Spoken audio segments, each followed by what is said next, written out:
Good morning to all of you. I, Indrajit Kaur Bamra, on the behalf of Valuation Standard Force of ICI, welcome you all in Valuation Manthan session 15, where we are going to learn about financial statement analysis for value investing. So today we will delve into the intricacies of valuation, engage in thought-provoking discussions, and learn from our distinguished speakers. Before moving forward, I would like to invite our chairman of the board, C. Hansraj Chugji, for, for enlightening us and setting the tone for the insightful webinar. Welcome, sir.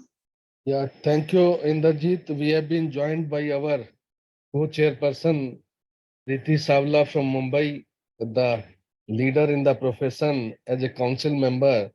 You see, West is always been called like a capital of the finances. The finances flows from the all across the world, and it ultimately settle down somewhere in the West, and then it spreads to the whole country also. So that is a saying. So today we have been there, Silpang Karyaji from Ahmedabad, who also is the part of our Western region, and he'll be discussing with us the financial statement analysis for the value investing. You see, investing for every person, whether it is whatsoever the amount or whatsoever the system is there, so everyone looks at the best of the investment in the quality investment, means secured as well as the good return also. And today we in the series of this valuation manthan, 15th series, you see this valuation manthan series is getting popular all across, not limiting to our country, but other places also, other countries also. Why is it so? Because the contents involved, because of our speakers, the star speakers and the well-versed, at command, the subject at command. So those kind of things adds value to it. Same is better understanding of the financial statements and analysis of it, not limiting to the figures terms, but addition to that, whatever is being described in the notes to the accounts also as that also matters. And beyond the financial figures, there are the many figures today nowadays for the 1,000 initial companies, those who are into the, for them it is not limiting to the financial, non-financial disclosures also. That also matters in the analysis of the financial statements. And the person behind it, bringing out this valuation manthan, the lady around us, you can see on the face, Preeti Savla. She is instrumental in bringing out this and thought which is out of the box, thought which is beyond. We must start a series so that the valuation profession in itself, or more so the chartered accountant profession, also gears up, not limiting to we being a chartered accountant, we jumble amount with the numbers in the financial things and the taxation and others, but we have to go beyond for the creation of value in the business, for creating an entrepreneurship, looking at the startups, looking at the regulatory system wherever the valuation requires, wherever the commercial and the business needs requires the valuation to be picked up. So those with those kind of thoughts, we have been our Preeti Savla has really been kind and instrumental in bringing out this series of the webinars, which is there every Sunday from 10 to 12. And I request each one of the participants, they are the assets, they are the person, those who really make this success of this valuation series, participation in such a huge number. That is an encouragement for the organizers that keep on moving. And I'll request each and every participants and welcome them up, and I'll request them to spread around their other friends also. This valuation series or the valuation manthan series is the for the better understanding. And I really appreciate the contribution from the many speakers. Today we have been contributed by the Silpang Karyaji. the team at the ICI headed by our today we have been joined by the two officers, Rahul ji and Dimple ji. Uh, so they are always been there as a team member for this program. And coordinator today is Inderjit Kaur. She has always been really available for this very program and many activities of the ICI. With this initial remarks, I welcome each one of you. And now I'll request Preeti Savla, the co-chairperson in the committee in this board, and one of my council colleagues to share our words and strengthen and speak about something about the activities of the our board also. Preeti, over to you. Good morning, everyone. Our very respected chairman, Central Council member, and chairman of Valuation Standard Board, C. Hansraj Chuk from North. And we can see Inderjit Kaur, the coordinator, moderator, and Shilpang Karia, uh, and all participants. My heartiest welcome to all of you. And as Sir has said, to describe the activities of the board, recently we had one full day training program for the SEBI officers. About 40 plus officers have joined on the financials analysis of financial statements and ratios and valuation methods. We are also coming up with valuation standards for LNB and P&M, and forming the group for that, as we are saying since last 1 month. And if you are interested, please let us know. We are also coming up with quarterly e-newsletter, so the articles on valuations are invited by all of you. If you are interested, it will be reviewed, vetted, and then it will be coming up in the e-newsletter of on valuation. So these are the activities in the brief, and we are very happy to have Shilpang Bhai as a speaker for this session. Friends, this is the 15th session, and continuously since last 3 months, we are there to disseminate the knowledge on valuation on various topics to all of you. If you have any suggestions on any of the topics and want to be the speaker or the moderator, please feel to connect to the chairman or vice chairman. And with these words, once again, I welcome all of you. And I must compliment our chairman, C. Hansraj Chukji, for putting a lot of efforts for the benefit of members at large on the valuation. Thank you very much.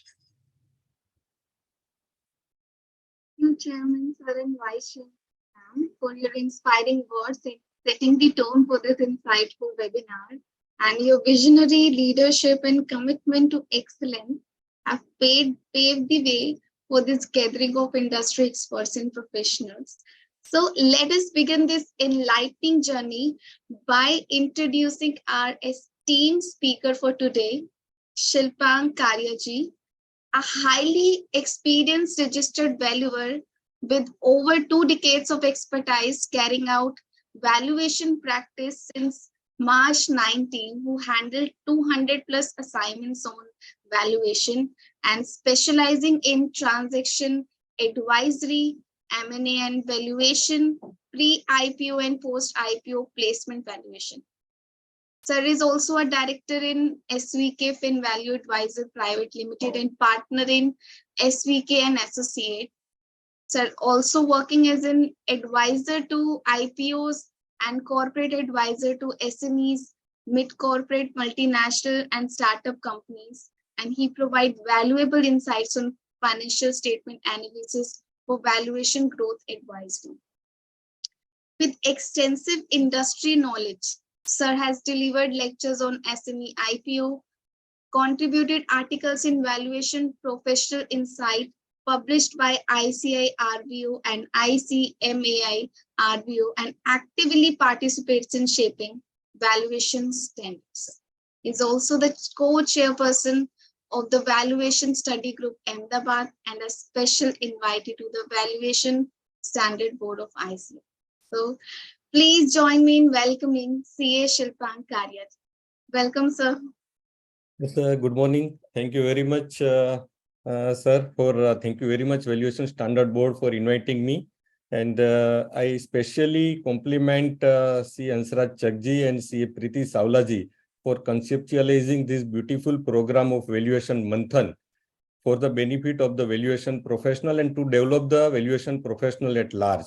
So I heartily congratulate the Valuation Standard Board for conceptualizing this beautiful program. And as I learned that it is going very successfully and the awareness among the participants are increasing day by day. So thank you very much for inviting me. So now coming on the topic, just let me share the screen. My screen is visible? Okay. So now the coming on the topic of the financial statement analysis for value investing. As far as the financial statement are concerned, we all chartered accountants day in, day out, we learn the financial statement, we analyze the financial statement. Financial statement are seen by the chartered accountants from different perspectives. There can be the perspective of the regulators, like a direct tax, like an indirect tax. There can be the perspective of the other regulatory authorities like the SEBI, the FRA. There can be the perspectives from the chartered accountants who are auditing from statutory aspects. There can be the perspectives from the valuation professional. There can be perspective of the investors. So there are many perspectives of analyzing the financial statement. But today we will concentrate and I will share my thoughts on the as far as it is restricted to the valuation professional. So when we say financial statement analysis for the valuation professional, we may say the valuation professional who analyze the financial statement, analyst who analyze the financial statement, and investor who put the money on the recommendation of those analysts and the valuation professional.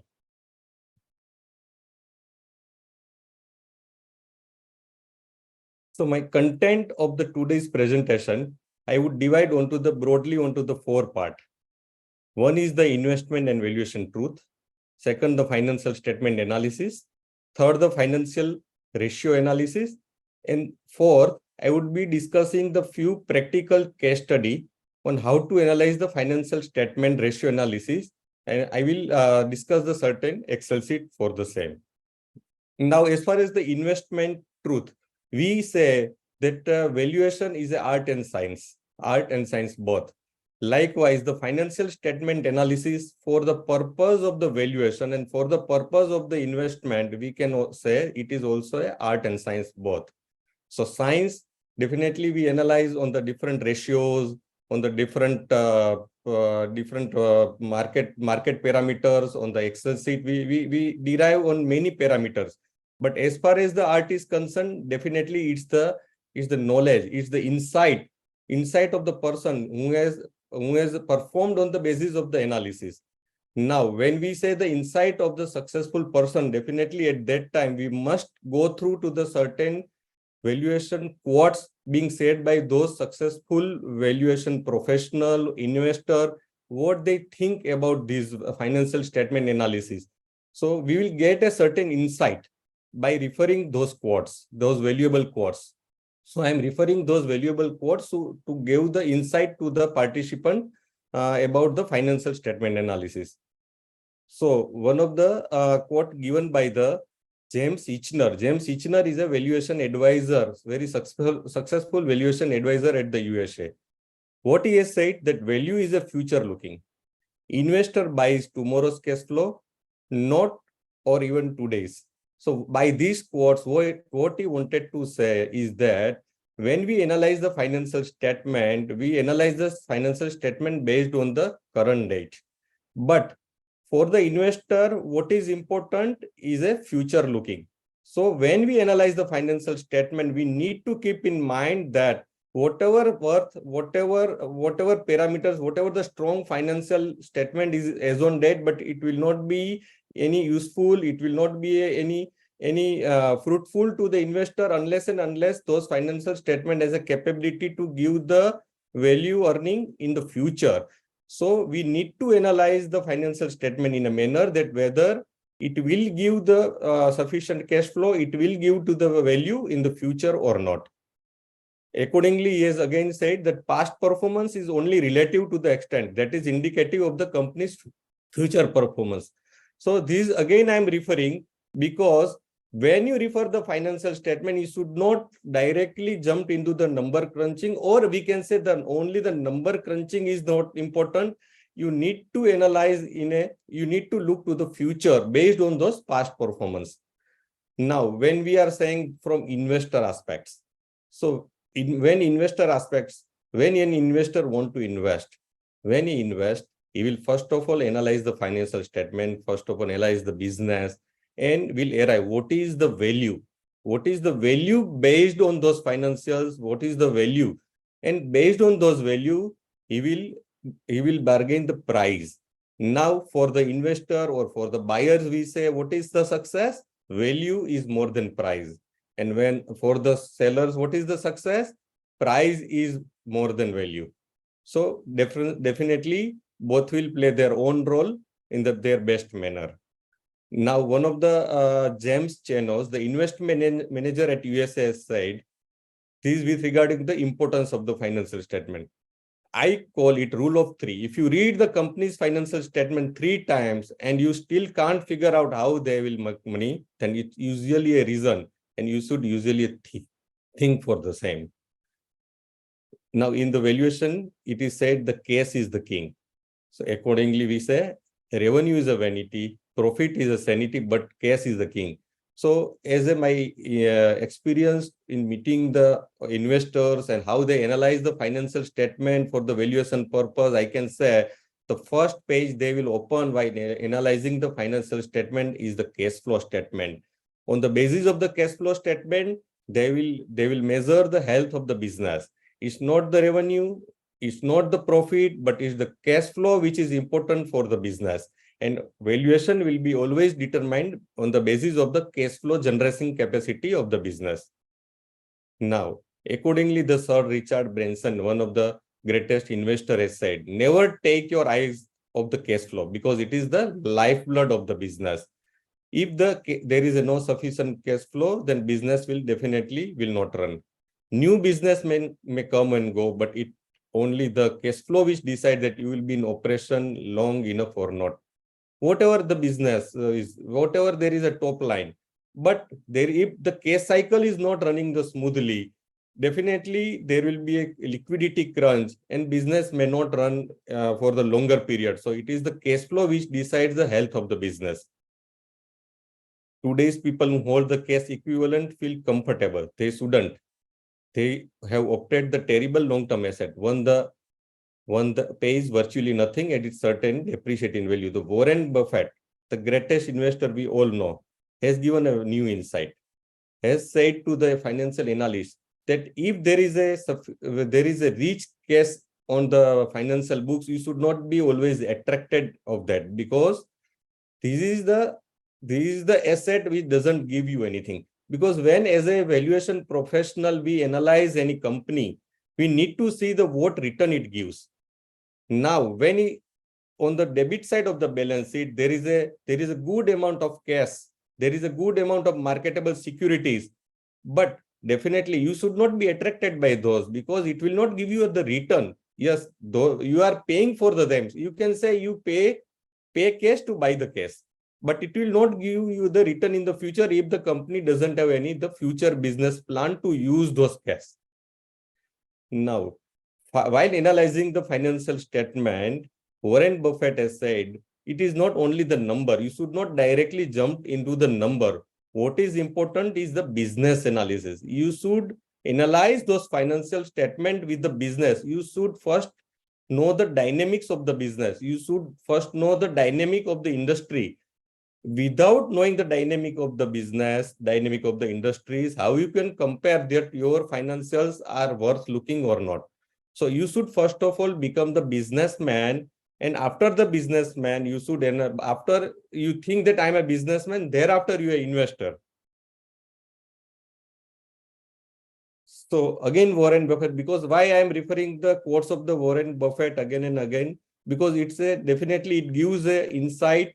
He has become a very successful investor. He has himself has built up a very attractive wealth book of his own on based of his financial and fundamental analysis. So his insight to the financial statement analysis to the valuation professional will always the help a great.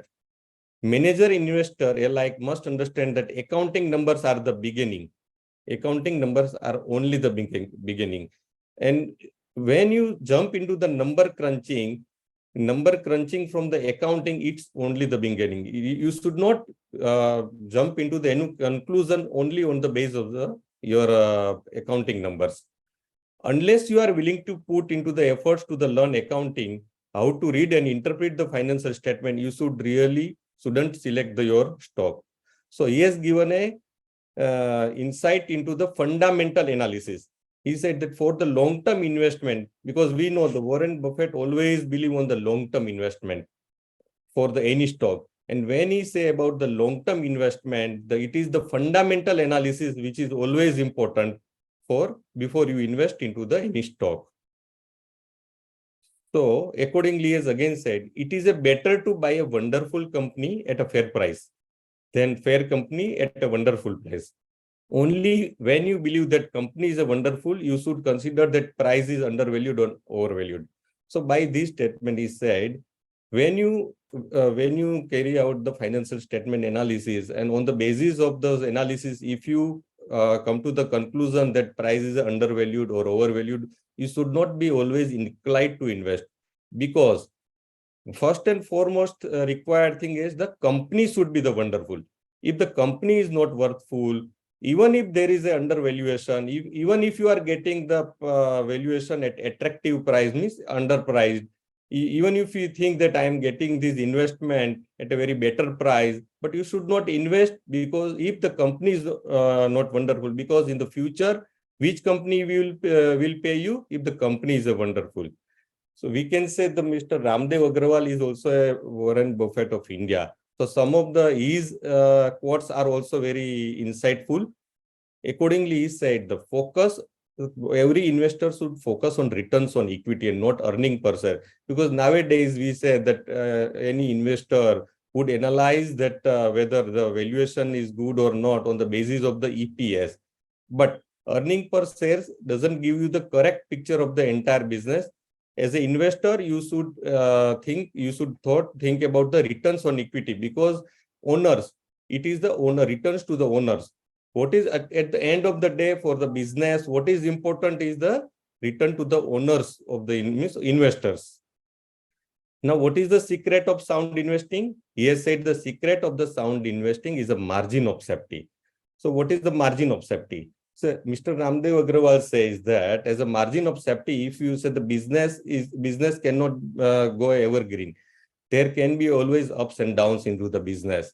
Now, if we say in any worse circumstances, business goes 30% down or 40% down, and when there is a 30% or down or 40% down, whether your business is able to cope up with the fixed expenditure in terms of your operating expenditure and in terms of your financial expenditure, if you are able to pay your operational expenditure, fixed nature of operational expenditure or fixed nature of your financial expenditure, then that is the margin of safety. And if the company which has a more margin of safety, you should always look for the investor. Accordingly, he has said that wealth creation is the art of buying the rupees of a 40 paisa. So now equity investing is a dreaming as much as number crunching. Accordingly, he has also given a very good emphasis on the fundamental analysis of the business. And he has also given a importance to you should first know the business. You should not directly jump into the number crunching. So there is no formula to figure out the intrinsic value of the stock. You need to know the business. So accordingly, he has said the investing without the research is like playing a poker without looking at the card. So he gives the importance to the research, fundamental analysis before you invest. Now, he has also given importance to the attractive idea, because nowadays we see that the traditional business cannot run anymore. If business will not put the any new and newer idea for the future, then definitely the business will not run in the future. If you cannot find the attractive ideas, put your money into the bank accounts till you get one. So now, after referring those insightful statement of those successful valuer professionals, successful investors, now let me jump into the financial statement analysis.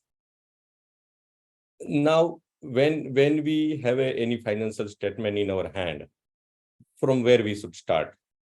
So from where we should start, first and foremost thing we should do is the KYC. What is by KYC we mean? By KYC, we mean the know your industries, know the promoters, know the companies, know the business model, and know the auditors. Any evaluation professional or investor should not directly jump into the number crunching. First of all, they should know all these parameters, because industry is not doing well. If the promoter are not integrative, because ultimately, whatever may be the worth of the business, but it is the promoter who runs the business, because any valuation investor, many fund manager, private equity investor always say we invest into the promoters, we not invest into the business, because business may be today very green, tomorrow it may be red, but it is the promoter who has the capacity to run the business. So we invest on the promoter credentials, promoter capabilities. If promoter is not integral enough, promoter has no capability, then definitely there is no meaning to invest into those business. And auditor is also very important for the invest from, if we say from the investor side. So when we approach any investor, definitely they will look who is the auditor of the company, because on the basis of the auditor, who is the auditor of the company, they will analyze whether the figures are reliable or not. Because what is in today's world, what is important is the reliability of the figure. On the basis of the reliability of figure, thereafter only investor will jump into the number crunching. Now, after carrying out the KYC, now second most important thing is we should derive to the key valuation drivers, because every business has different valuation drivers, different key valuation drivers. For certain business, it is, what is the key? Key is the number of customer, key is the repetitive customer, key is the reputed customer, scalability due to the adoption of information and technology, rating, brand ambassador, marketing budget. It depends on the business to business. We can't say that any business has only one key valuation driver. It would have the multiple valuation drivers. So by valuation drivers, we say those are very sensitive for any business, because if there is anything plus or minus on into those valuation drivers, it will change the entire scenario of the financial statement. Because if we say the number of customer is important, and if analysis is that if there is only 5% or 10% variation into the numbers of customer, we should carry out the sensitivity analysis of the financial statement along with the key valuation drivers. So the list is very exhaustive. It can depend upon the business to business. But before we carry out any analysis on the basis of the numbers, we should first identify what are the key valuation drivers for the respective business. Second most important thing is the competitive advantage. Those are, before we jump directly into the financial statement, we should first of all aware ourselves with this analysis before we directly jump into the number crunching.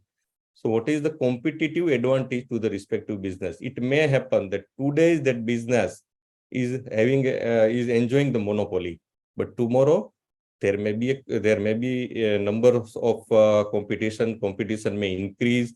So we can't invest onto any business, because today that business is enjoying the monopolist market, because in future competition will always increase. No business, we can't say any business would have any monopoly market.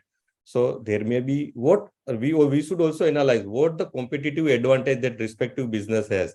It can be the lower cost, greater size, intangible assets like the branding, goodwill, business networking, commanding the high switching cost, longer gestation period. So we need to identify the competitive advantage being possessed by the respective business we are analyzing for the investment.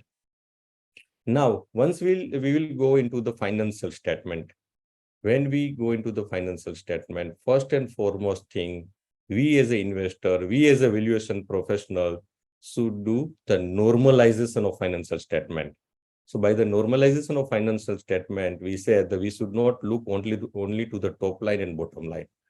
We should talk to the normal profit earning capacity, because in the respective year we are analyzing the financial statement, it may happen that the profit may have increased. So we can't invest only on the basis of the particular year. We need to analyze, and we need to go into the depths of those financial statement. What would be the normal profitability? Because what would be the scalable in the future is the normal operating profit only. If there is any abnormal profit, exceptional profit for the particular year, we should ignore as far as the we are analyzing for the scalability of the business. So first and foremost thing is the normalization of the financial statement, and accordingly, what investor will do, they will not when they will calculate the EBITDA, they will not consider the non-operating profit as a part of EBITDA, because for the investor are investing into the particular business, and for those investor, what is important is the profitability and operating profitability of that particular business only. So all the non-operating income and expenses are kept aside while analyzing the financial statement. Second most important thing is you should know the CAGR of the company vis-a-vis the industries. So when we say CAGR, we need to also see the past history. We should also look to the future. So what is the market? What is the expected CAGR? Because any company can't say that my CAGR would be more than those in the CAGR of the industry. So because ultimately when any company claims that I'm going to grow, I will have the growth of say 10% or 20% or 25%. But if the facts is not supported by the CAGR, definitely then we should look that whether the claim of any company is correct or not. Now, after looking to the top line and normalization of the financial statement, most important for any business is the working capital management, because it is the working capital management which it will decide that whether company would have a sufficient liquidity in the future or not. Because if there is no liquidity, any company can't run their business without the sufficient cash operating cycle. If the cash operating company is not able to generate the cash on the basis of those working capital cycle, then definitely business could not run more. It will definitely it will lead to that liquidity issues. Accordingly, we should see the working capital assessment. Now, how as a valuation professional we should analyze the working capitals? So when we say the working capital assessment, so we should first analyze the core working capital portion only. What are the core working capital portion for any business? We says inventory, we says receivable, and we says payables. Those are the core working capital cycle for any business. We should analyze those factors along with your sales ratio, vis-a-vis your past history, vis-a-vis the industry parameters. And accordingly, you should say, suppose I say that we say that normal working capital cycle is we say 90 days, but it is not always true for every industries, because 90 days working capital cycle is always appreciated, but it depends on the industry to industries. If a company is into the building of the capex, so definitely working capital cycle, capital goods industries would have a longer period of the project, company would have a longer working capital cycle. So working capital cycle assessment should be carried out with your historical financials and with your peer groups and the industry at large.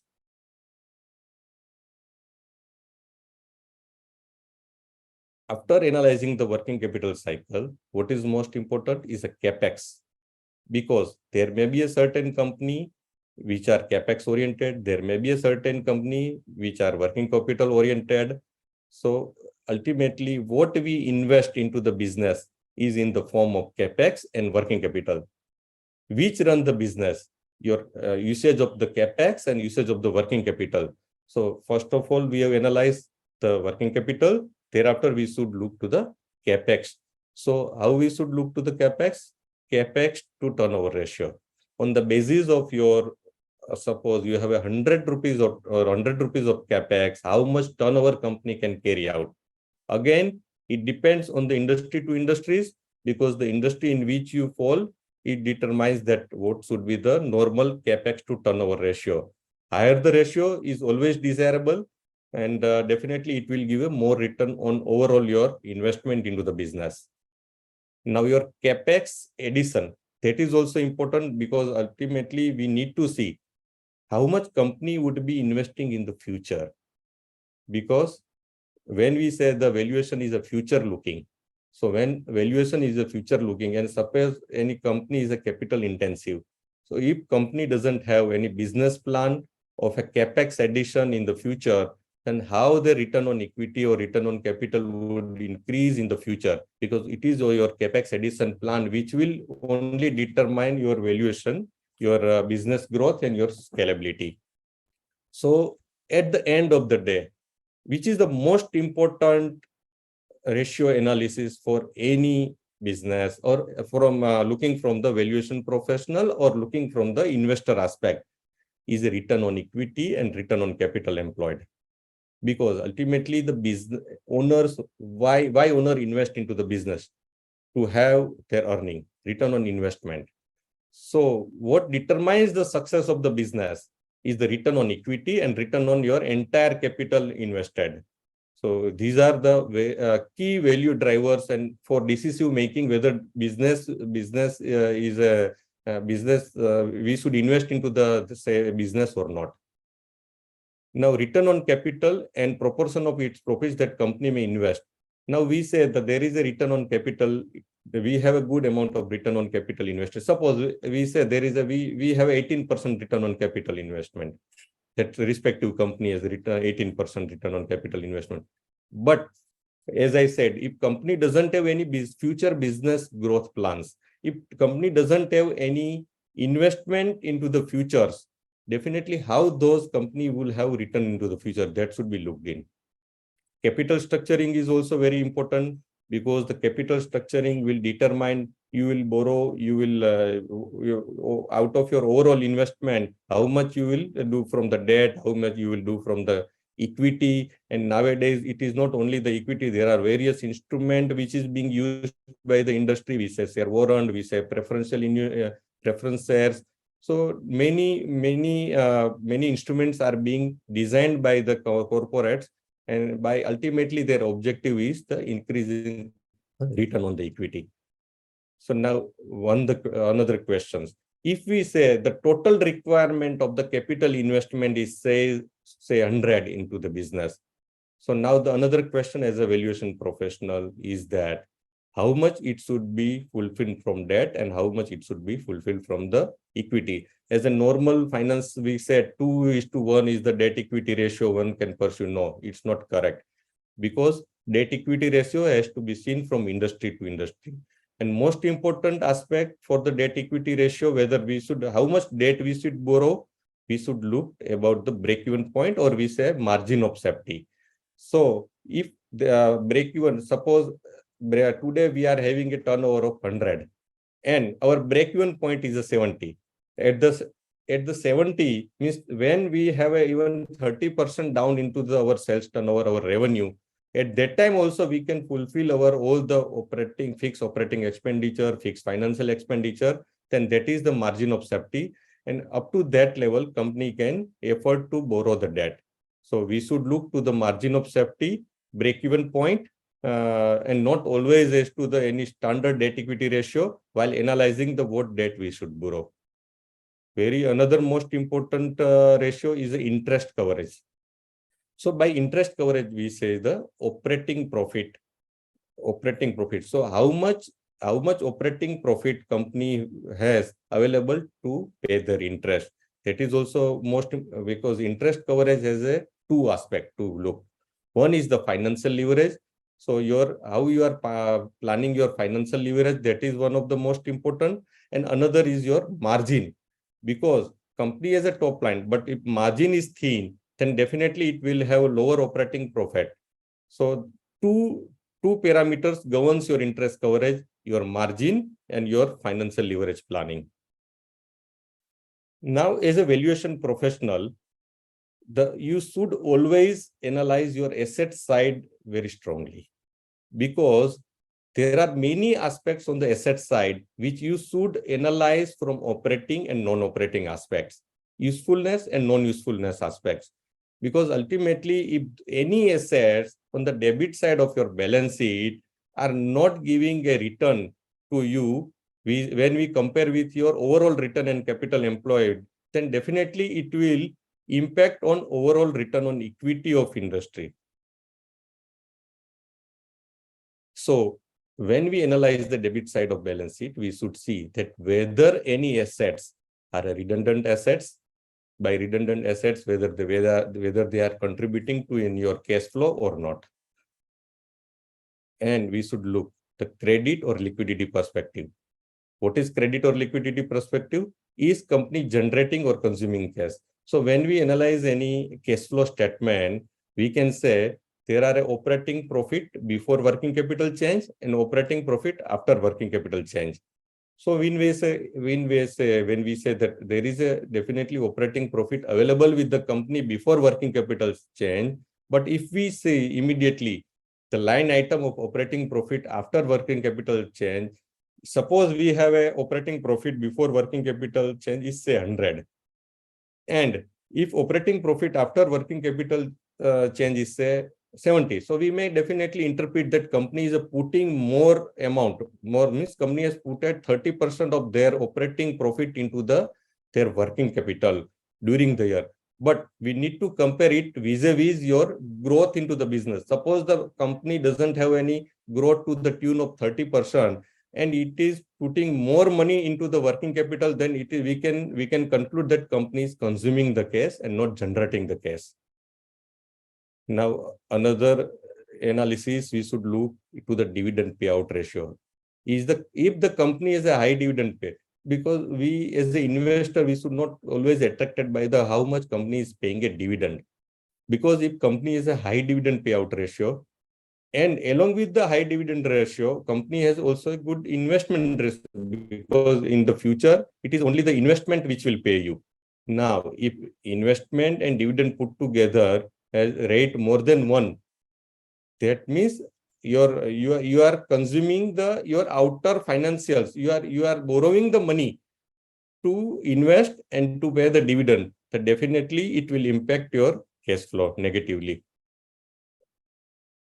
Now, investment ratio. Whether the company is consuming more fund than it's generating, that is investment rate greater than 1. Now after understanding how we should analyze the financial statement, because we can't see to the financial statement unilaterally. We need to see the financial statement vis-a-vis the past financials, vis-a-vis the financial of the industries. And when we say the industry financials, past financial and industry financial, which are the key ratios we should compare? We should compare the sensitivity analysis. Sensitivity of the free cash flow to the key valuation driver, sensitivity of the sales growth rate, quantitative growth, average sales price realization growth. Because when we say that yes, any company has a incremental top line by say 20%, but we should analyze those growth is on account of their quantitative growth or price growth. Because if there is a quantum growth, then only it is material for the investor to invest into those business. Because the price growth may be always cyclical, and it is always applicable to the industry at a large. Today there is a price growth for the entire industries, so definitely top line will increase. But unless and until there is a quantum growth also, then definitely we should not consider it as a company is at growing stage. Operating profit margin is a most important parameter to analyze, because if company is not earning at operating profit only, or no insufficiently earning at the operating profit only, then definitely their other ratios, EBITDA, PBT, PAT, and any other analysis would not give you a good result unless and only until the company has a capacity to earn at the operating level. Core working capital analysis, incremental investment into the working capital vis-a-vis the sales growth, incremental investment into the fixed asset vis-a-vis the present installed capacity and its utilization.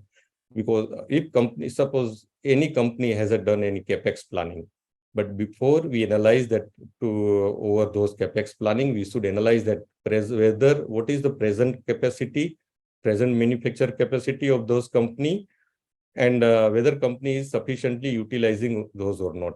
And if there is a gap, suppose we say today there is a my manufacturing capacity is 100 and I am utilizing only 60, and company is putting money over their expansion planning, then we should analyze, and also we should always raise a question mark, then why company is analyzing when presently they are having a gap. Presently their present capacity is unutilized. Why company is deploying their money for the future capex planning? So at the end, what is most important is ROE and ROC. So return on equity and return on capital employed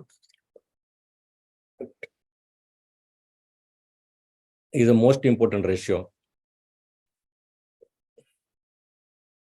So when we say the analysis of the debit side, why the analysis of your asset side is the most important for any valuation professional?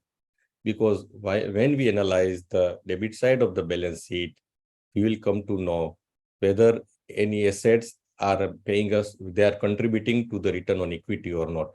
So let's we go and understand line by line item, which are the most important analysis for the asset side of the balance sheet.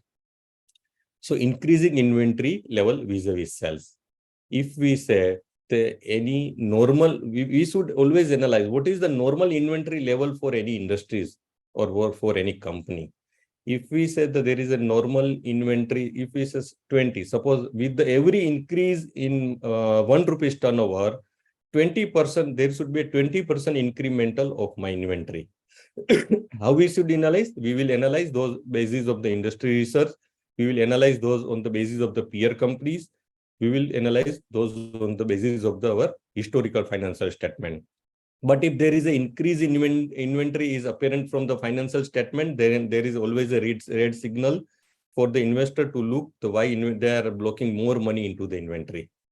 Another is a obsolete, slow-moving, non-moving stock and realizable value of stock.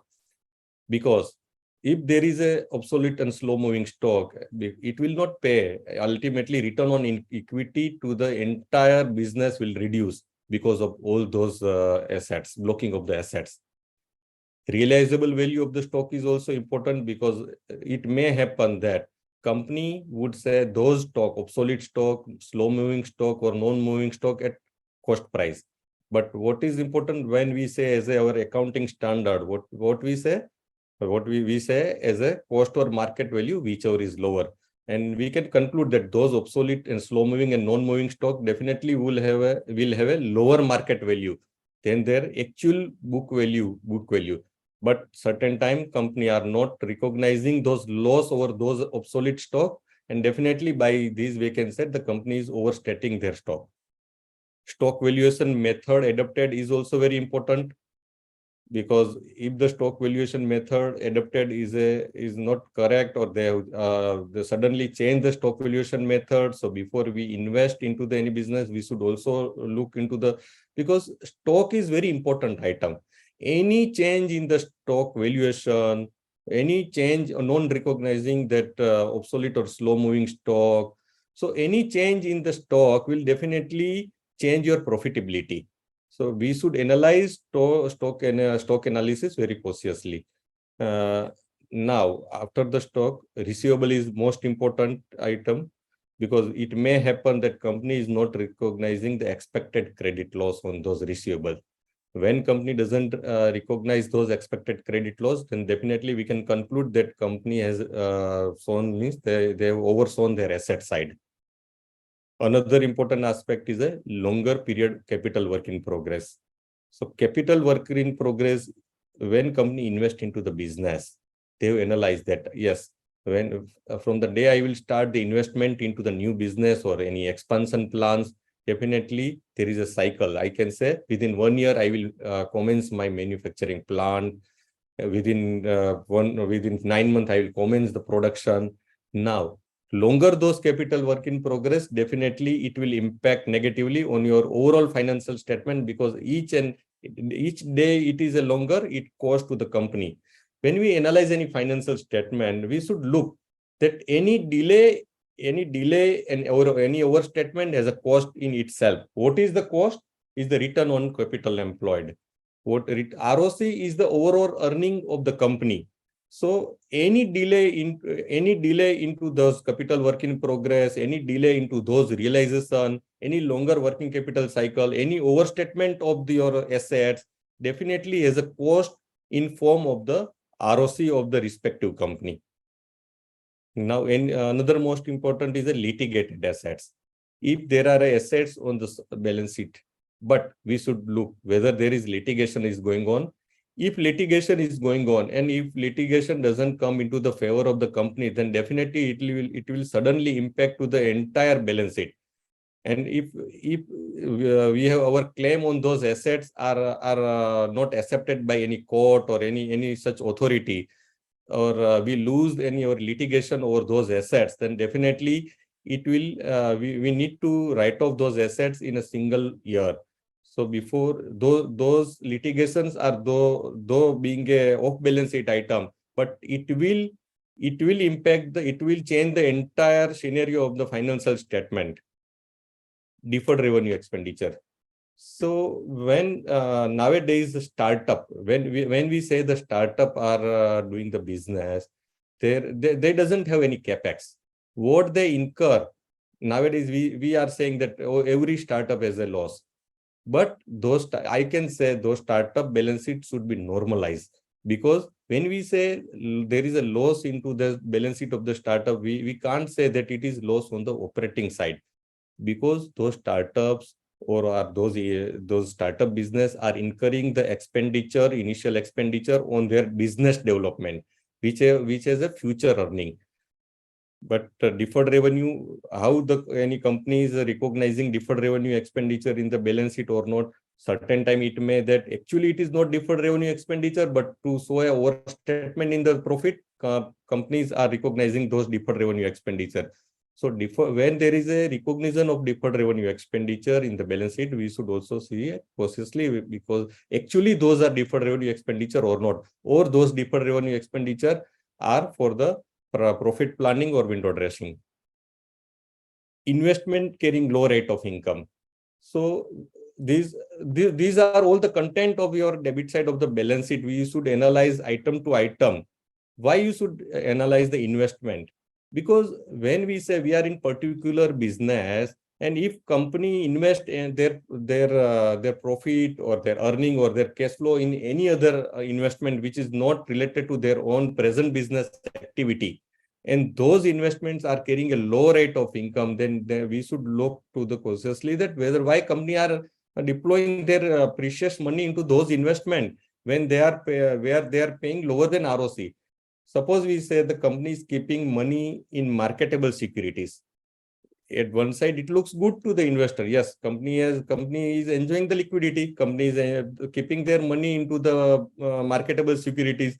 But if we say overall return on capital employed is suppose 15% and 80%, and company is deploying their money at the rate of 7 to 8%, then definitely it's a overall return on equity will decrease, because my precious money, which has a earning capacity of 15 to 18%, I am going to deploy at a 7 to 8%. Yes, for the short term, it can be definitely kept, because if there is a cycle that I need to deploy money after 2 to 3 months, and I'm keeping for the short term. But if those amounts and those investment are deployed for the longer period, then definitely we should raise a question mark why those are deployed, and there is no diversion of fund that should be also analyzed. contribution of intangible assets. So nowadays we say intangible assets are almost 80 to 90% of the balance sheet. When we analyze any balance sheet of any listed companies or in a branded company, we say their tangible assets are 10 to 20%, and intangible assets, though they are not recognized into the balance sheet, but from the valuation aspect, we say that intangible assets carry 80 to 90% of their entire valuation. So contribution of intangible assets on those revenue.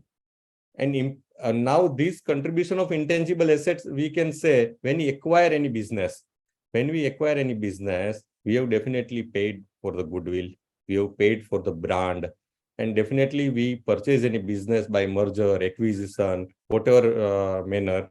At that time, we have recognized those intangible assets into our balance sheet. But we need to analyze whether those intangible assets, to the extent we have paid, they are contributing to the revenue, to the extent to the revenue or not.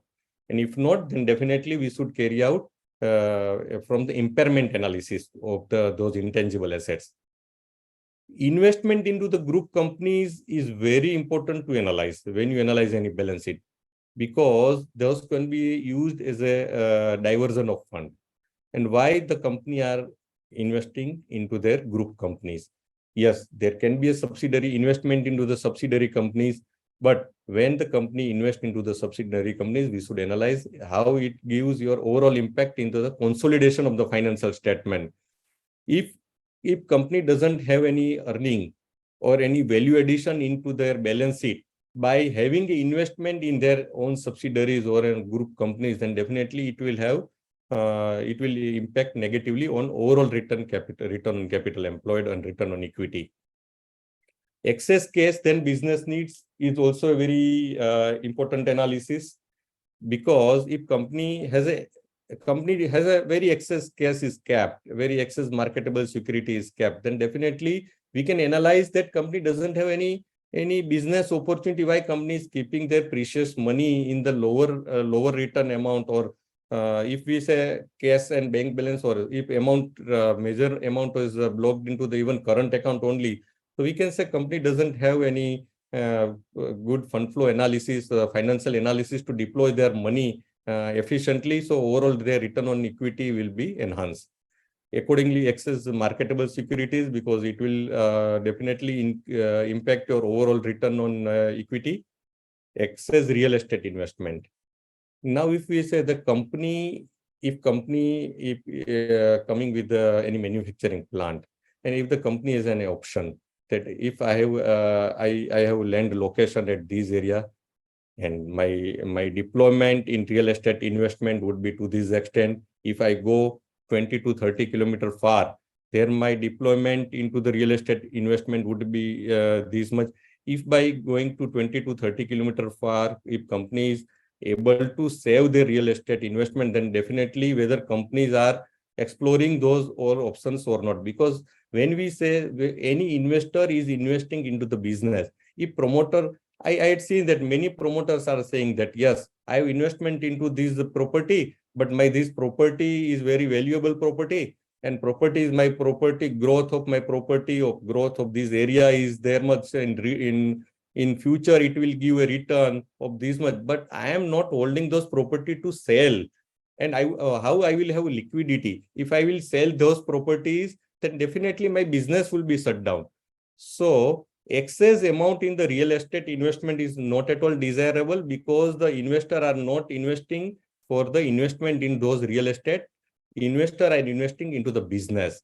So if company is claiming any profit or any incremental value on the real estate investment, definitely we should not ignore, because what we are investing is investing in the business and not real estate investment, unless and until the respective company is into the real estate segment.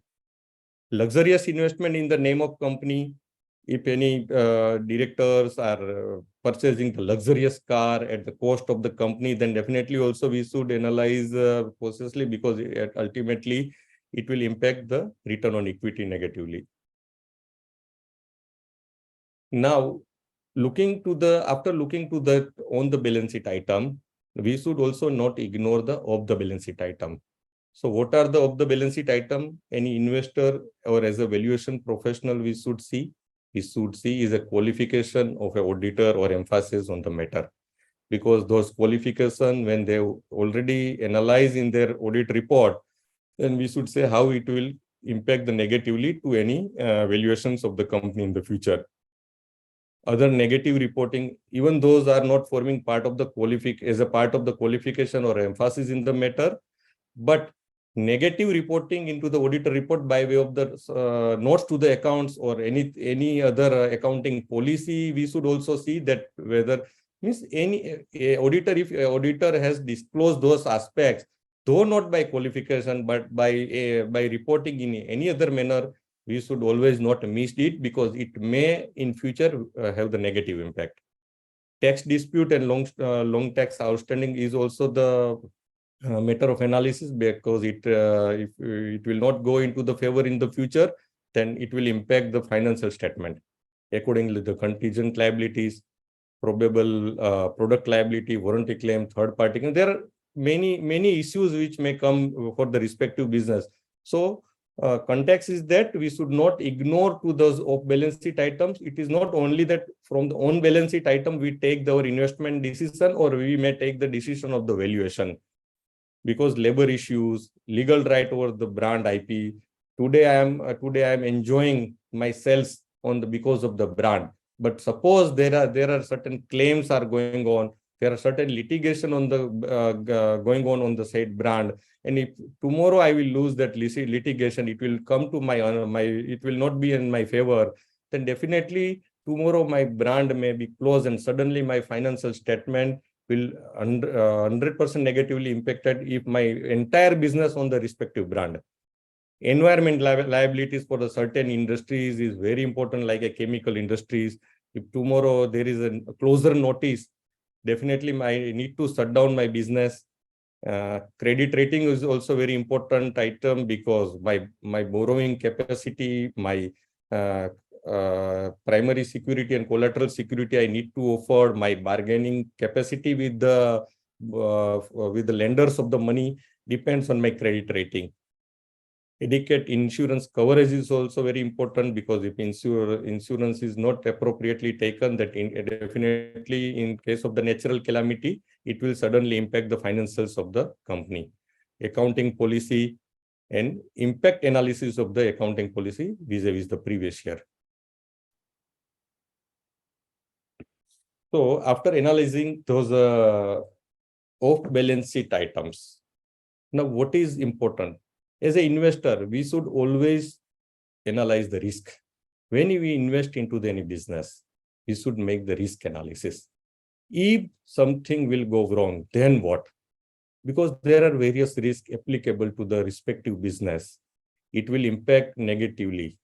Those risks are definitely not on the balance sheet item, not of the balance sheet item, then it may be the market driven, but we need to carry out the sensitivity analysis of those.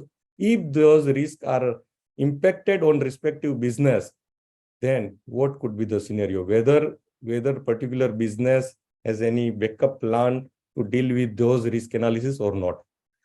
So by risk analysis, we say there can be internal risk and there can be the external risk. What are the internal risks? There can be the operating leverage, financial leverage, interest coverage, business model risk, product risk, technology risk. By operating leverage, we say the proportion of the fixed expenditure vis-a-vis their total cost. Now, when we say when any company operate on any operating leverage, so in case of any startup company or new company, it is always better to have the higher amount of the variable cost and less amount of the fixed cost. But when the company is at the growth stage, at that time, if their fixed expenditure means their operating fixed amount of their operating expenditure on higher side as compared to their variable cost, then definitely every growth and every incremental value in their sales will give a more positive impact on those businesses. Accordingly, the financial leverage, planning of the financial leverage, how companies should borrow, should be planned appropriately by looking to their margin of safety and analyzing how it will impact on the overall return on equity. Because if I say my return on capital employed is lower than my debt, then definitely it will negatively impact my every borrowing will negatively impact. But if my debt my borrowing cost is less than return on capital employed, then if I leverage on the financial side, then every such leverage on the financial side will increase my earning on the return on equity. That I also prepared one Excel analysis for the same. And after my this presentation, I will discuss that how the financial leverage will increase your return on equity. Interest coverage, business model risk, because if there is any wrong business model being implemented by the company, then definitely in future it may happen that the company's financial will be suddenly impacted. Product risk is product is not of good quality, product is not acceptable to the market, and quality of the product is not maintained, then definitely it will impact. Technology risk. So all these risks are definitely not forming part of your financial analysis, but definitely it will impact, and it will suddenly impact to the in future. And when investors are analyzing the financial statement, they should look into all those aspects because it will impact your valuation in the future. What are the external risks? Those external risks may depend on company to company, but if just I list out quickly: market risk, forex risk, commodity price risk, crude oil price risk, interest rate risk, inflationary risk, political risk, regulatory risk, taxation risk, natural calamity risk. So all those risks, it may impact company to the smaller extent or larger extent, depend upon the industry in which it operates. What is market liquidity risk to the stock? Because while we make any liquidity analysis for any stock, if suppose that stock is already listed into the market, then we can go into the past and we can refer that what is the buy and sell quotes, what are the buy and sell spreads to the respective stock. So how much liquidity, though company is listed on the market, but how much liquidity it enjoys. So liquidity to the particular company is depend upon their past trading analysis.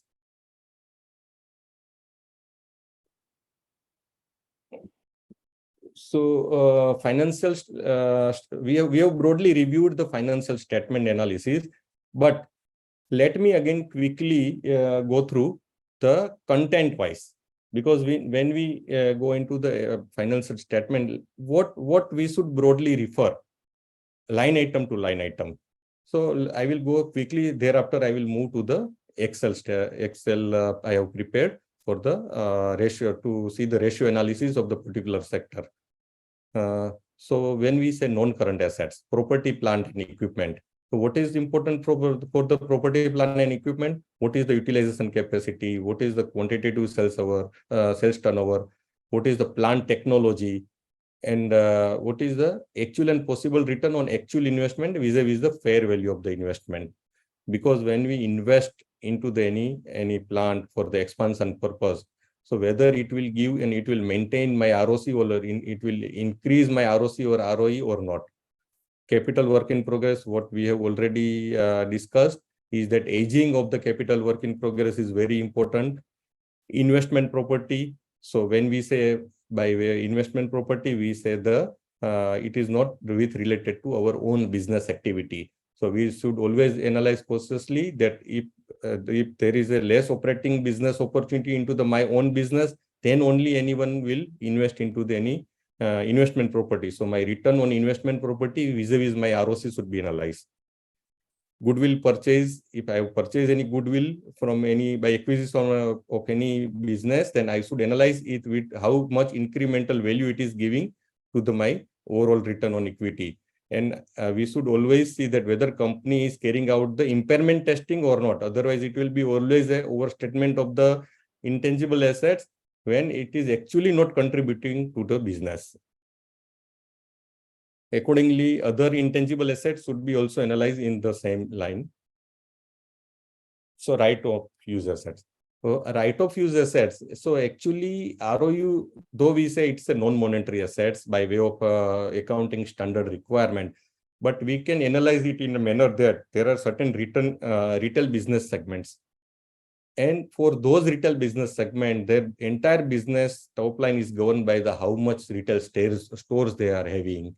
So how much they are expanding is on the basis of those prime location renting premises availability, longer period renting agreements with them. So those ROUs should be analyzed accordingly for those type of companies. Investment in subsidiary and joint venture, definitely it should be very analyzed cautiously, because it should be analyzed as a diversion of whether companies are not carrying any diversion of fund, and by investing into the subsidiary, what this particular company is gaining. Because if it is ultimately it is not giving any incremental value to the particular holding company, then why company is putting money into those subsidiaries, and whether those subsidiaries are in the same line of the business or not. If I am putting money into any subsidiaries which is altogether only in different line of business and which have their own different risk parameters, then definitely, though my holding company is not into the same business line, but if my subsidiaries are on those another risky business line, then it will overall impact to the entire consolidated financial statement. Financial assets, we may say the investment into the mutual fund, investment into the equity instrument, marketable securities. Another question, why companies putting money into those investments when the company have their own core business? Other non-current assets. So non-current assets, we should analyze with a trend analysis. So how much is a business cycle, how much company is required to deploy on those non-current assets, and if there is any sudden change, increment or decrement into those non-current assets, then it will definitely impact your overall financial and cash flow. And if on the basis of those cash flow you are giving value to any company, so you should analyze that my valuation is coming from which part of the assets. It is coming from any incremental and decremental to the non-current assets, then we should analyze it cautiously. So we have already discussed about the inventory, trade receivables. Those are the core working capital items for any business. Loans and advances.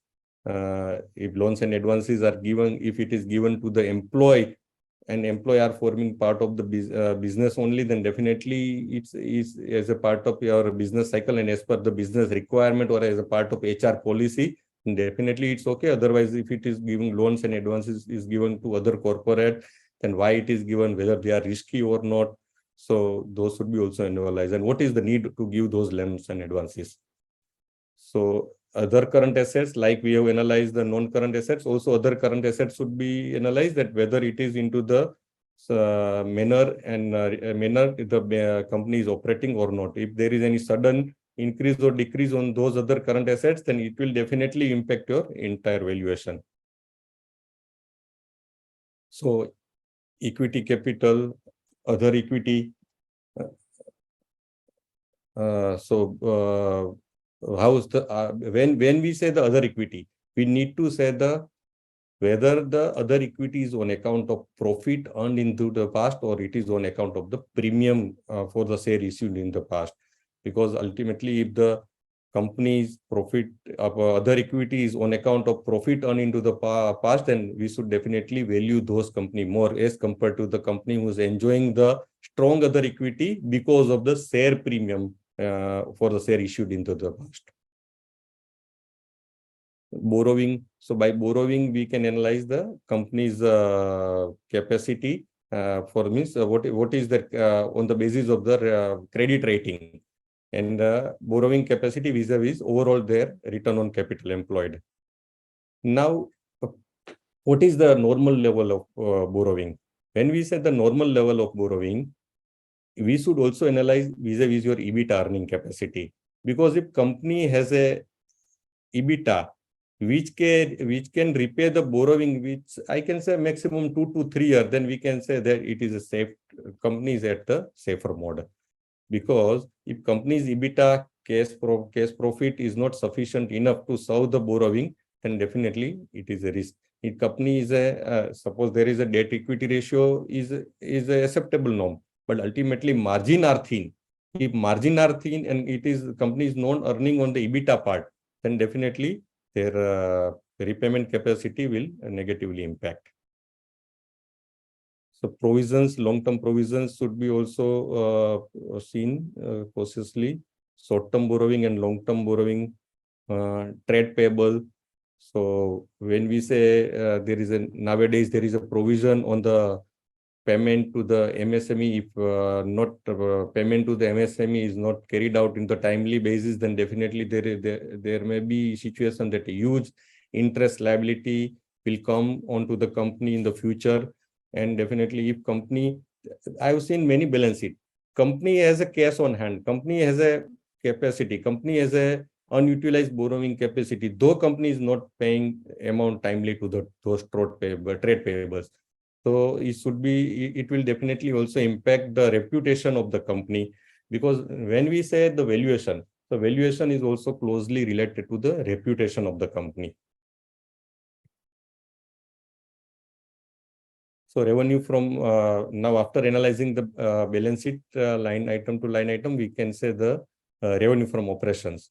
So when revenue from operation, when we see the revenue of operations, because top line is always important. Any investor will first of all look to what is your top line. Yes, definitely it will differ from how to analyze those top line will differ from in which business model company operates. It may be service business model, it may be manufacturing business model, it may be trading business model. So we should analyze accordingly, but we should analyze that the revenue is from recurring activity, non-recurring activity, YOY growth in terms of volume and price, realized per unit vis-a-vis branded and non-branded products, because it may happen that company is doing activity of branded product and non-branded product by carrying out the outsourcing activity also. So realization, and if company is into the branded product, then we should also analyze that whether non-branded product in the similar business, whether company is getting any incremental value of their brand or not. CAGR is very important point for analyzing. Now, one of the most important for the revenue analyze is whether you are earning from government business or non-government business, because investor across are giving very less weightage to the government business because of there may be the various issues for their case realization cycle or any other issues, any other political reasons, because there is a question mark whether you have got those business due to the political connection or not, or means whether business they are getting the business on their own credentials or not. So government and non-government business, even the company, if the company is having a same turnover, but if one company is serving to the government business and one is to the non-government business, then definitely the company who is serving to the non-government business, private sector, would have definitely the more weightage. Accordingly, the domestic and export. So other income is also very important point to analysis, because it may happen that if you will arrive your operating profit by excluding the other income, other non-operating income, it may happen that company will lead to the loss. Company is earning on the other income account. So I have seen many balance sheet, because if they are into the export business and their earning of particular year is on the basis of their favorable changes into the forex, but it will not always be there. So definitely those parts should be excluded when we compare the operating analysis. COGS is a very important point of analysis, because if company is not consistently, if company is saving on account of their COGS part, then definitely that company would have a higher weightage, because if you are not earning at that basic level only, then you can't earn. There is no meaning that if you have financial leverage, if you have operating leverage, whatever planning you will carry out. But main thing is that whether on the COGS level you are operating profitability as per the market or not. Employee benefit expenditure analysis is also very important, because if company is giving huge remuneration to the key person and related party and directors, then that should not be considered as a favorable point.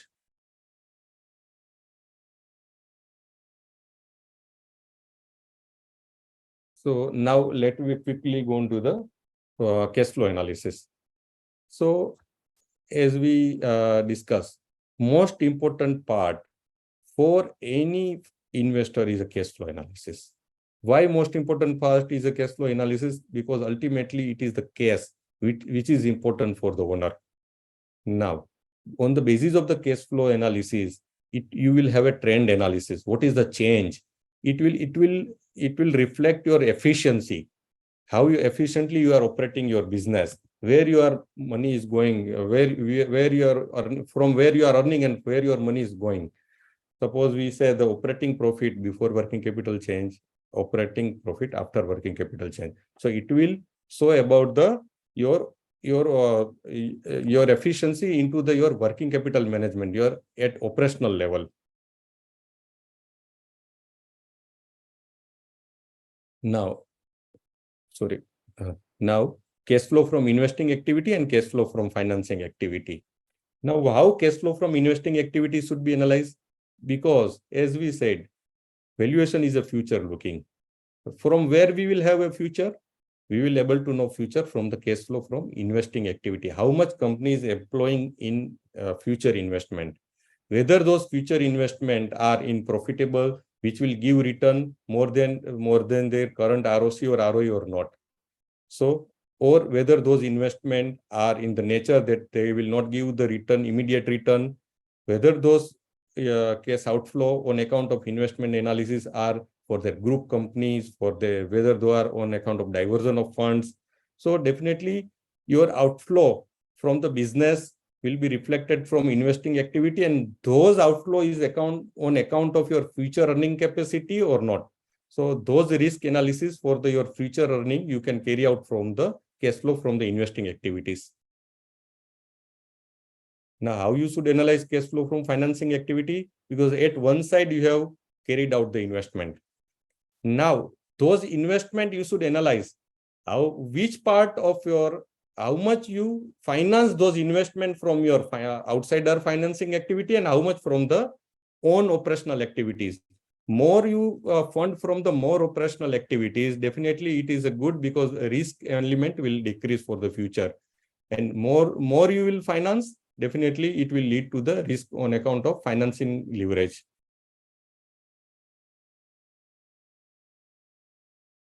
So as we say, financial ratio analysis is the most important tools being deployed by any investor, any valuer, professional for carrying out the financial statement analysis.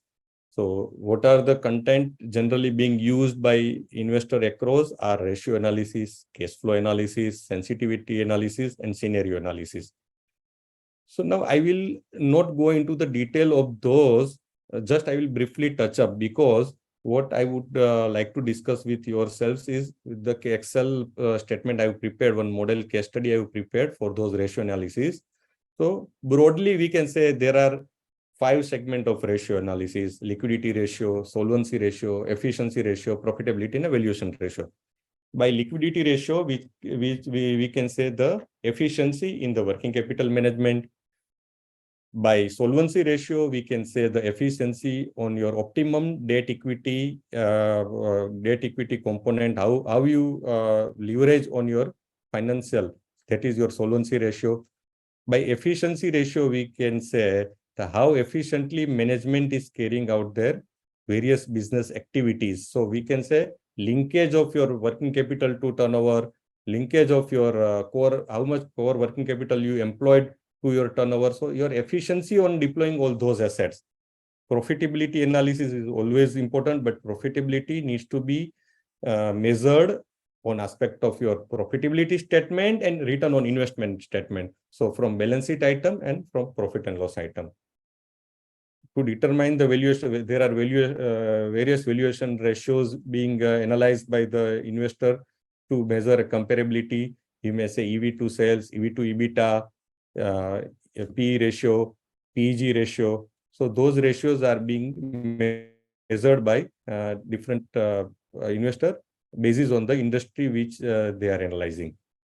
So now I will not give much time on those ratio analyses. I will share this presentation also. So thank you very much, and I will now share the with the due permission of the moderator. I will share the Excel statement to analyze the return on equity and return on capital employed.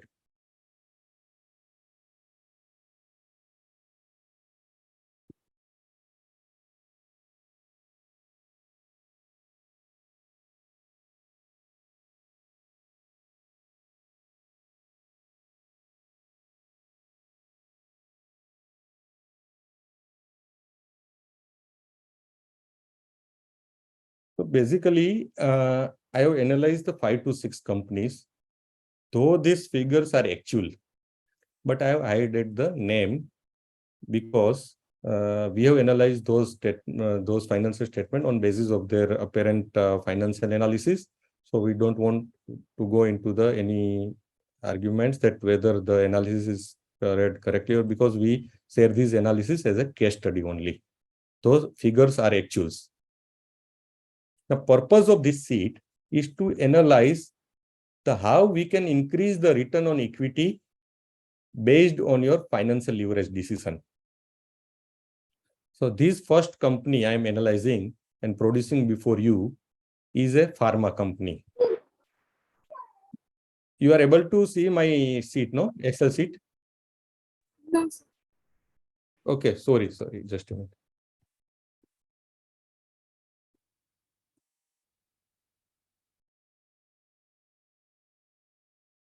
Now you are able to see? Just a minute.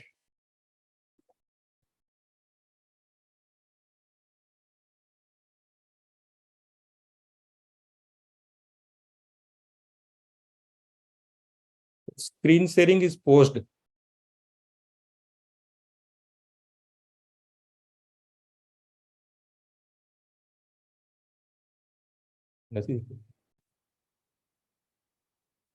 Stop share. Then again share. First open the Excel. Then again start sharing. Okay, visible. Okay, sorry for interruption. Okay, so this Excel sheet I have, though on the actual analysis of those companies, but I have hided the name because we are discussing it. This is as a case study only. Now I have analyzed 5 to 6 sector companies. Purpose of this analysis is to see how any company can increase their return on equity and return on capital employed based on their financial leverage. And we will see the actual case to case, how it has impacted their valuation, because any increase into the return on equity will definitely how it will impact into their valuations. So we will discuss those and we'll touch up those part also. So this company is a pharma company. So no borrowing.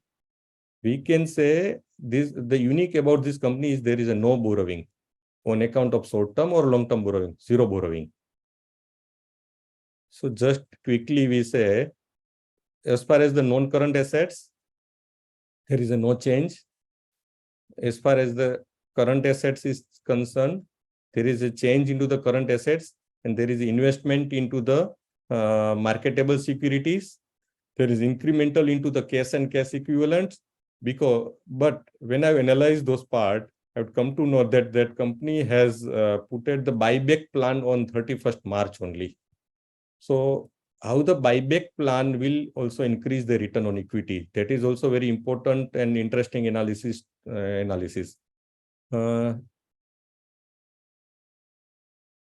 So the other financial liabilities is on account of their buyback.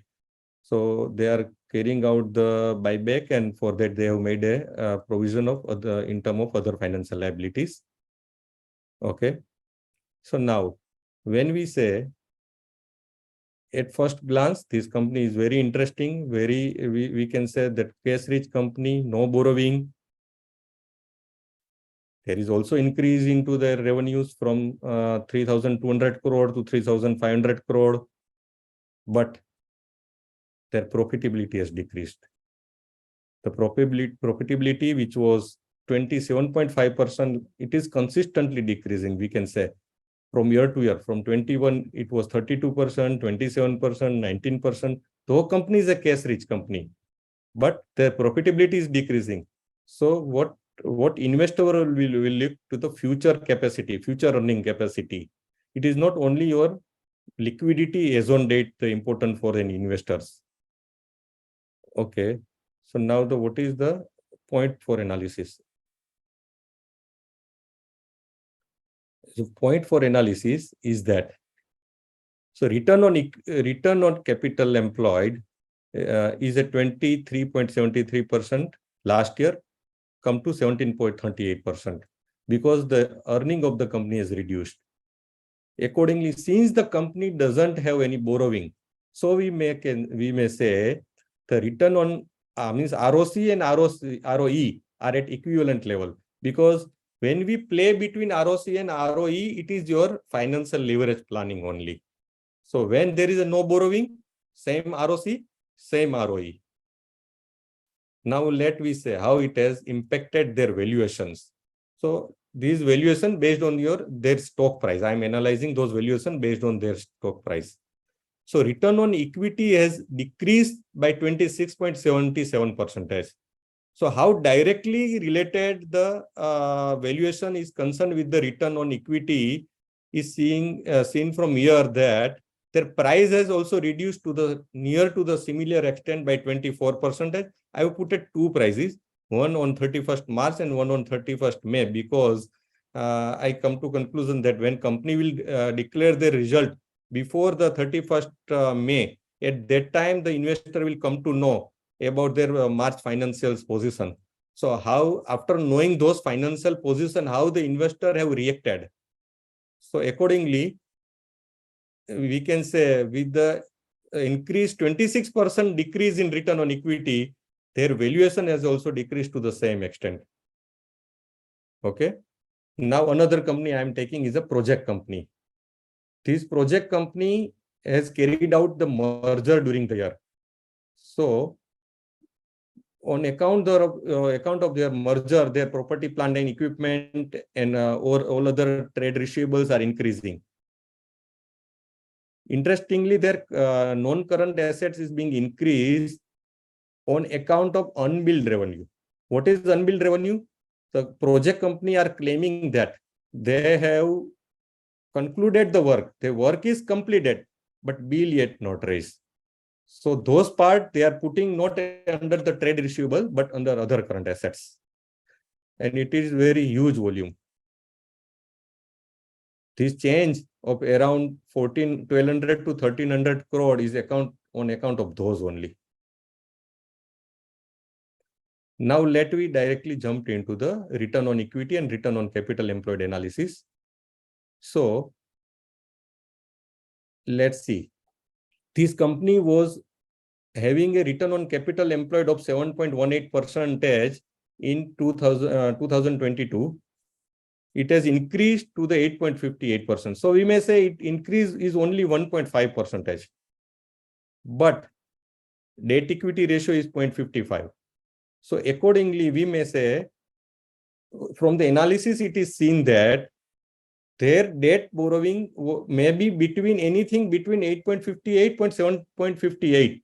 When company was at 7.88, 7.18, at that time company was earning less than their debt borrowing means return on interest.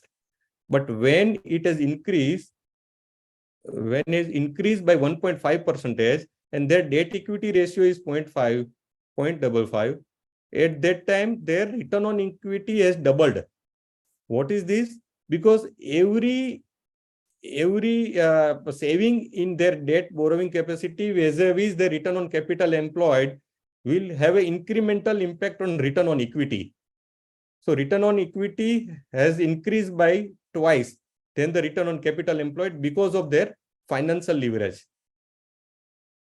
Accordingly, let's say how it has impacted their valuation. Similarly, return on equity increased by 54%, and pricing also increased by the similar extent, means valuation.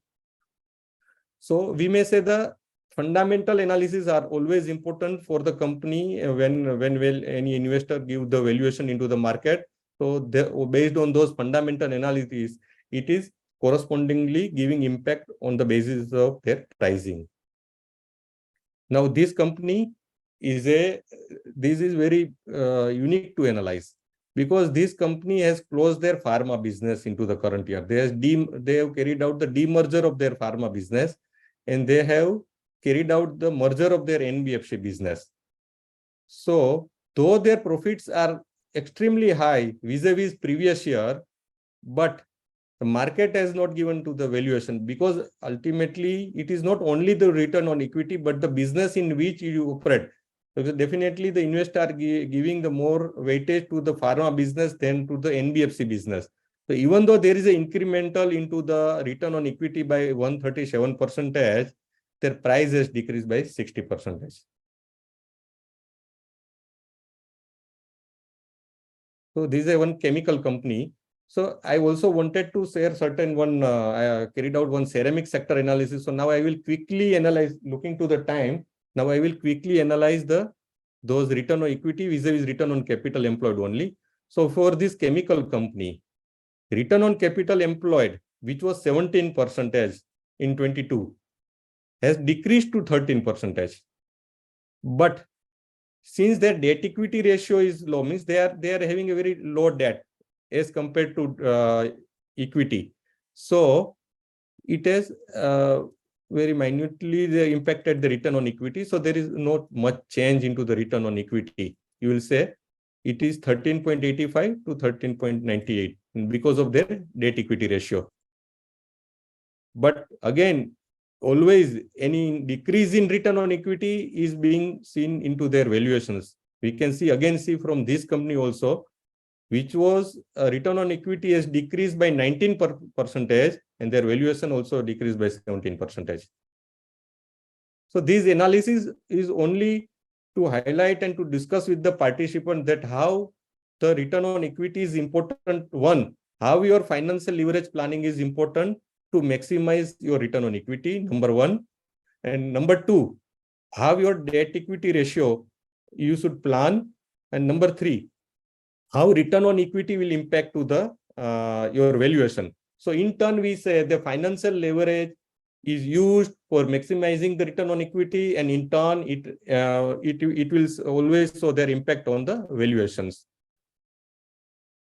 So this company is at the cash loss, negative result, negative net worth. So I have not carried out any their return on equity analysis, but if I see the return on capital employed, it is reduced from 3.6% to negative 4.68%. And definitely there is a decrease of 227%. So if we analyze this company, one interesting point to analyze with this company is that, just a minute, their business has increased. Business has increased from 2,100 crore to 2,700 crore, though they are into the loss. What is the reason?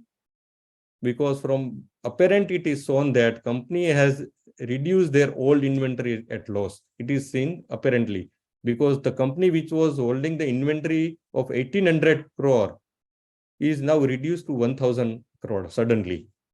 And they would have not earned any profit on those stocks. And that's why it has definitely, though their sales has increased, they have converted into the loss.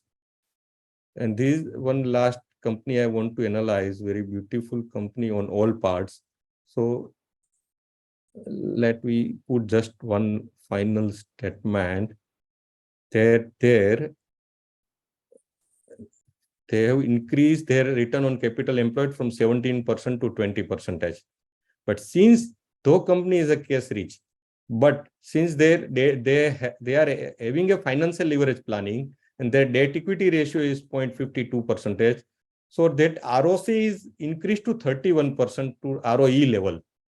If we say that company would have not used any borrowing capacity, then definitely that ROC would be equivalent to ROE. But since the company is carrying out the financial leverage and they are using the debt as their financial leverage planning, because we say that companies in high ROC, and when we say high ROC, then definitely means companies earning more than whatever they are paying to the bank on their return on rate of interest.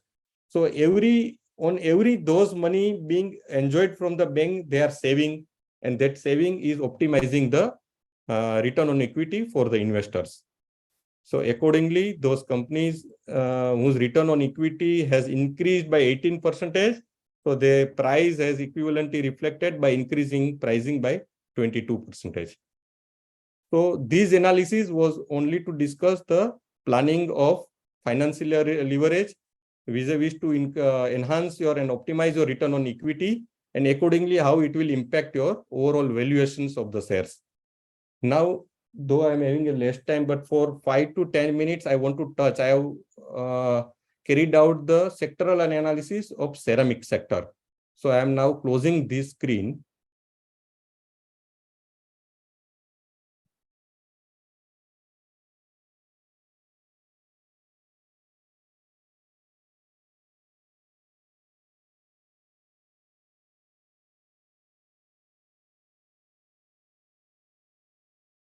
You are able to view the screen? Not yet, sir. Hello, Stop share. No, sir. just a minute.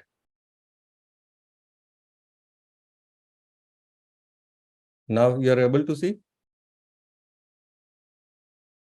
Hello, Yes, sir.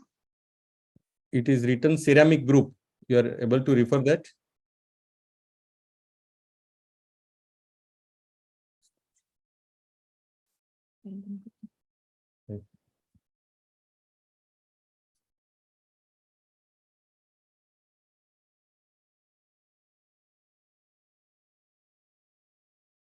Okay, now. Hello.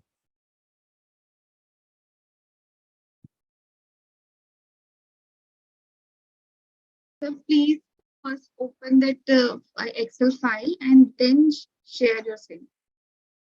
Now, it is visible. Yes, it is visible. No? Okay. So now looking to the time availability, I will briefly touch this. I have carried out one analysis of the ceramic sector. So there are 4 listed companies available for analysis. I have carried out analysis of 4 listed companies. I am not producing the name. Ceramic 1, 2, 3, and 4. Now, if you will see Ceramic 1 company, there is a turnover is consistently. There is a reduction in 0.07% from 22 to 23. In company 2, it has increased to the 18.26%, but not correspondingly with the 22, because in 22, their incremental turnover was 33%. In ceramic company 3, increment is 24%. In 4, it is 18%. So the third line item, which is red highlighted, it is your incremental turnover vis-a-vis previous year. So why I'm putting here? So to discuss with the participant that how we should carry out the analysis of any particular company.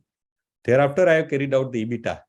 But with the EBITDA, I have put incremental EBITDA vis-a-vis the turnover. Now, what I am able to analyze, suppose I am ceramic 2 company is extremely good company into the market, but though, if you will see, the ceramic 2 and 3 company is very extremely good company into the market for analysis and as far as the valuation aspects are concerned. But if you will see, in ceramic company 2, though their turnover increased by 18.26%, but their EBITDA has reduced by 1.98%. Now, if in ceramic company 3, we say their turnover has increased by 24%, but their EBITDA has increased by 30%. So we can't say that there is a issue with the sector. So what is the issue? Now, what is issue between ceramic 2 and 3 is their product mix. If you go into the detail of this both, we are just discussing what could be the issue when you analyze any such type of companies, how you should look to the company, because the ceramic 2 company are into the 4 to 5 segment. One is the tiles, one is sanitary ware, one is the faucet. So there are 4 to bathware. So there are 4 to 5 segment which generally any ceramic company operates. The prime sector in which ceramic company 2 operates are having now less CAGR, are having the less margin, but ceramic 3 company also operates into those 3 to 4 segments. But the prime segment in which it operates, prime product in which it operates are carrying the more CAGR, are carrying the more margin items. So definitely, if you will just look to the turnover, then you will not be able to analyze those things. But the product mix, you need to analyze the product mix. Which product gives the more margin? Which product has the higher CAGR? So accordingly, we are analyzing that there is a difference between the ceramic 2 and ceramic 3. So once there is a issue in the EBITDA level, so definitely it will show it way into the EBIT level, it will in the PBT level. Okay. Now again, I also analyze the ROE and ROC with this company. So ROE. Now if we analyze the ROE of 2, just let me compare now at 2 and 3 only at present. So if we say in the March 22, ROE of the company was more, ceramic company 2 was more than ceramic company 3. You can see it was 17.50% for ceramic company 2 and 14.86% for the ceramic company 3. But for the ceramic company 3, it has increased by 3%, and correspondingly in the ceramic company 2, it has decreased by the 3%. What is the reason? Only because of their product mix, on their EBITDA margin of the said product mix, CAGR of those products in which they primarily operate. Though they are a ceramic company, but primarily they are focused into the which product. That is also very important. However, we may say both ceramic company 2 and 3 are very cash-rich company. Both are having almost negligible and nil borrowing. Though they will say, it will say their impact on overall return on equity and overall in their pricing and valuations. So these are the different, I will touch up what are the key ratios analysis we should carry out for any company. I have put those in ratios. So as far as the liquidity ratio, what is more important is current ratio, sales to core working capital. Now, you can see this company, ceramic company 1 has suddenly, though their turnover has not reduced, they've suddenly gone into the loss. Okay. But if you will just refer their current ratio, then anyone will conclude, yes, this company is good at current ratio. This company is having a good liquidity vis-a-vis market. Suppose we compare ceramic company 1 with their market of ceramic 2, ceramic 3, then this company is having a good liquidity, but it is not sufficient to analyze. Because though they are having a good liquidity, they are not earning anything. Sales to core working capital, it is how much core working capital you will deploy and what amount of sales you can generate. It shows your efficiency in your working capital management and how much sales you can generate over those working capital deployed into the business. Sales to core current assets. Now, core working capital, how should be analyzed? Incremental core working capital and incremental sales should be analyzed. Suppose if I analyze company 2, then you will see that there is an increase in turnover by 18%, but there is increase in working capital by 25%. What it means? It means that your though your incremental sales is 18%, you are putting more in the working capital vis-a-vis your increase in the sales. So whether company is efficient on working capital side or not, those should be analyzed accordingly. Importantly, as an incremental aspect, one capex.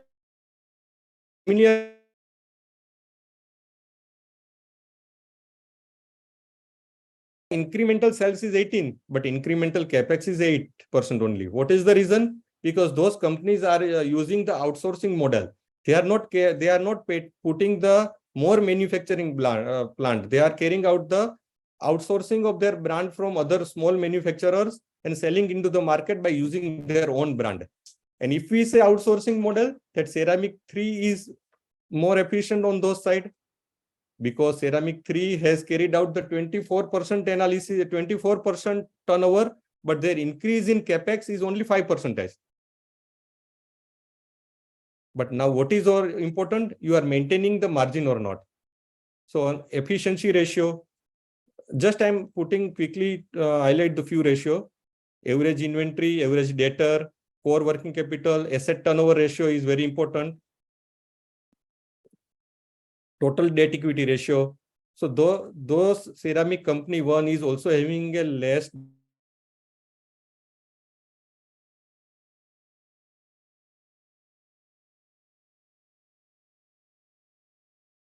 the debt equity ratio or current ratio that company is good or bad. So these are the valuation ratio. Now I will just quickly touch one balance sheet item for ceramic company one. Quickly touch. So this company, you can see this company has made increase in their capex. Their capex has increased almost 1.5 times. Their other current assets, their other bank balance, all are increased from previous year to current year. Other current assets, maybe loans and advances. Okay. Now this company has carried out the right issue. Though this company has carried out the right issue, though they have not efficiently utilized their fund. Their borrowing is as it is. There's long-term, though they have carried out the right issue, their short-term borrowing has increased. How is it possible that company is having a loan and advances on one side, company is having a other bank balance on one side, and the company's trade payable is increasing? What could be the financial issue with these companies should be cautiously analyzed. So now I will put end to this financial analysis, looking to the availability of the time. And thank you very much for patience hearing and allowing me to share my thoughts. Thank you very much. And now I will put forward, if any questions are there, then I will try to answer. Thank you so much, sir. Insightful session on financial statement analysis on value investing and your industry examples with Excel sheet analysis were really exceptionally informative and greatly appreciated. So we have some questions. So I would like to ask on behalf of the participants. So first one, I would like to ask how to incorporate qualitative factors such as management quality or industry trends into our financial statement analysis for value investing. So as far as the qualitative aspects are concerned of the management, definitely we need to refer their past historical activity being undertaken by the promoters. We may say from where promoter will say about their insight and what they are planning into that companies are from their statement of the board of director, their management discussion and analysis in annual report. What the management has committed into the past, if you will refer their last 5 to 10 year financial statement, and we can see that if management has committed anything in part, what is our plan, and whether actually the company is observing that or not. So whether company is actually in running in the line with the market or not, because there may be always issue with any sectors. But if we'll compare the company vis-a-vis the industry, so whether company can be comparable to the respective industries or not, because what they've committed in the past, whether they have achieved or not, because certain time it happens that promoters have habit of committing more, and they have giving most optimistic statements about the future planning. But in past, if we say that whether they are not able to achieve, then definitely we should look to their statement very cautiously, and we should rely on those or not, those should be looked.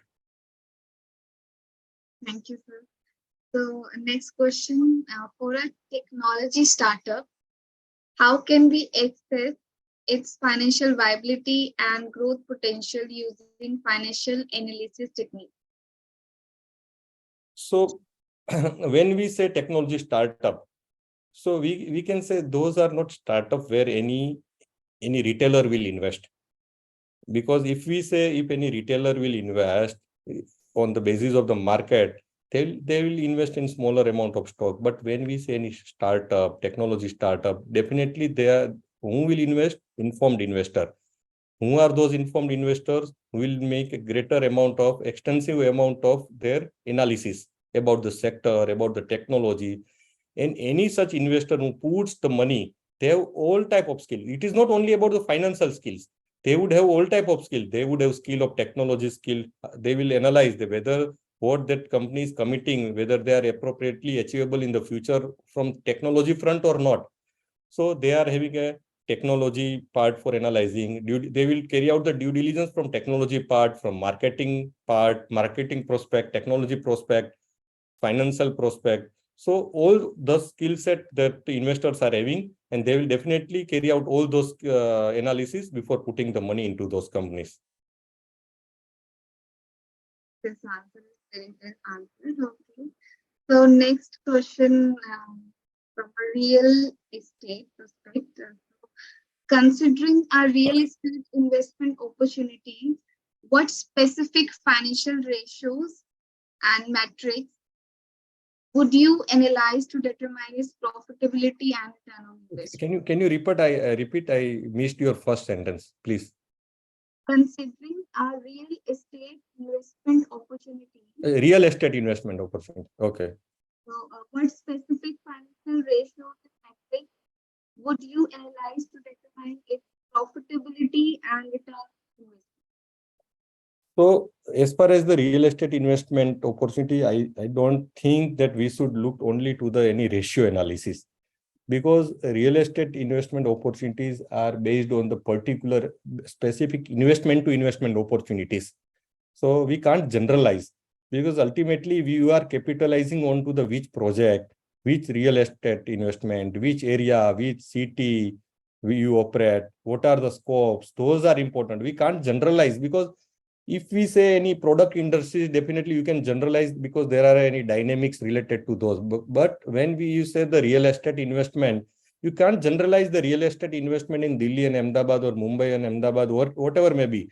So definitely you need to analyze on the project to project and specific sectors, specific investment opportunities before you analyze anything.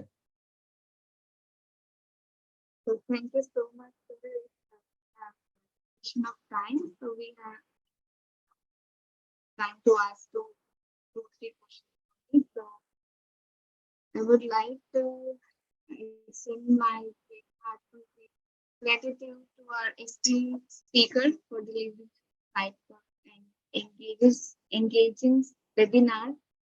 And so your expertise and valuable insights have greatly enriched our discussion. So thank you for being a part of it and Thank you. inspiring our audience. And I'm really grateful for all the valued participants for interacting with the questions. And I hope your questions are very well answered by the sir. And I would like to be thankful to the dedicated board members and our esteemed chairman, vice chairman for their valuable contribution to this webinar on valuation, and all the team behind the scene organizing webinar and making it successful. So thank you all for your valuable presence, and have a great Sunday. Thank you very much again for inviting me and giving me opportunity to share my thoughts. And I thanks Valuation Standard Board, entire committee members, Chairman Hansraj Chakji, Vice Chairman Priti Shawla ji, and every person associated with for organizing this Valuation Manthan series, for giving me the opportunity. Thank you very much.